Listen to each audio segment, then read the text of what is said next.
সর্বোত্তম পরিকল্পনা নেই, কেউ নাই, ভাই মারা গেছে। অফিসিয়ালি ঘোষণা নেই, ইন্না লিল্লাহি ওয়া ইন্না ইলাইহি রাজিউন।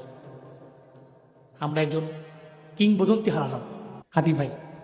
এতদিন তো আমরা জানতাম যে অফিসিয়ালি কোনো ঘোষণা নাই, তবে এখন অফিসিয়ালি ঘোষণা, ওসমান হাদি ভাই দুনিয়া থেকে বিদায় নিয়েছেন।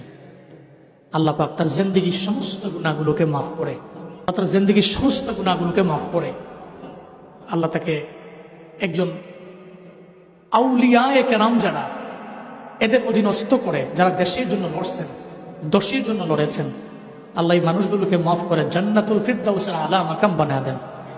সকলে চিল্লায় পড়ে না আমিন। হাদির জন্য কোটি কোটি মানুষ আছে দোয়া করবে। এই যে আপনারা দোয়া করতেছেন না, মন থেকে দোয়া করতেছেন কেন? তার জন্য দোয়া কেন? তারে আপনারা ভালোবাসেন, মোহাব্বত করেন, মন থেকে দোয়া আসে। ওর মরণে কেউ আলহামদুলিল্লাহ বলে না, সবাই ইন্না লিল্লাহ বলেছে। হ্যাঁ, কেউ তো আলহামদুলিল্লাহ বলে নাই, সবাই ইন্না লিল্লাহ বলেছে। তো এক চাইতে সুখের মরণ কি হতে পারে? যুগে যুগে হাদিরা মরে না, তবে যারা মারে এরাই মরে গেছে।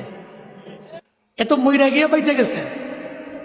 হ্যাঁ, যার জন্য মানুষ ইন্তেকালের পরে দোয়া করে আল্লাহ হাদিকে মাফ করেন।